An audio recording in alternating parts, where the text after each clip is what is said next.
দুঃখ ভরা মন নিয়ে শেয়ালটি বাসায় ফিরে যায়। এমন সময় ওখান দিয়ে একটা টুনি পাখি উড়ে যাচ্ছিল। আরে শিয়াল মামা যে, তোমার মনে এত দুঃখ কেন? তোমার শরীর কি অসুস্থ?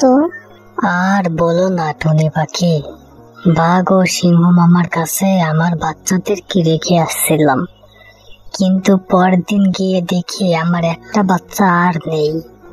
সিংহ মামা বলে আমার বাচ্চা নাকি নদীতে পড়ে মারা গেছে, কিন্তু জানো তো আমার না এই কথা কেন যেন বিশ্বাস হচ্ছে না। ও এই ব্যাপার, তাহলে তুমি কোনো চিন্তা করো না, আমি তোমাকে বুদ্ধি দিচ্ছি, তুমি শোনো। তুমি এভাবে যদি কাজটি করতে পারো তাহলে আসলে কি ঘটেছে তা তুমি জানতে পারবে। টুনির কথা মতো শিয়ালটি কাজ শুরু করে। মামা আমি তো একদিনের জন্য অন্তনগর যাব, আগের মতো করে আমার বাচ্চাটাকে কি দেখে রাখবে? ও এই ব্যাপার, আচ্ছা ঠিক আছে, ওকে তাহলে রেখে যাও। ওকে রেখে দিলে তো আমাদের জন্যই ভালো হয়।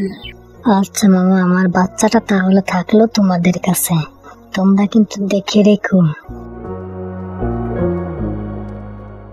এমন কথা বলে শিয়ালটি একটু দূরে আড়ালে গিয়ে বাঘ ও সিংহের উপর নজর রাখে। বাঘ ও সিংহ শিয়ালের চালাকি বুঝতে পারে না। বন্ধু, বোকা শিয়াল আবারও বাচ্চাটিকে রেখে গেছে। আমার না খুবই খিদে পাচ্ছে। বন্ধু চলো একে এখনই আমরা খেয়ে ফেলি। আচ্ছা বন্ধু, তাহলে আমি প্রথমে শুরু করি। ও তাহলে এই ব্যাপার, দাঁড়াও বেটা, তোমাদের ব্যবস্থা করতেছি। তখনই শিয়ালটি ওখানে এসে হাজির হয়ে যায়। আরে মামা, তোমরা এ কি করতেছো আমার বাচ্চার সাথে?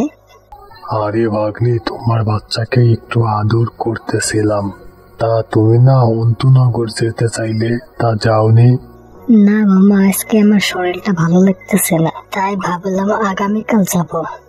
বাবা এখন আমার সাথে চলো তো, বাসায় যাই, তোমাকে আগামীকাল মামাদের কাছে রেখে যাব। এখন চলো তো আমরা যাই।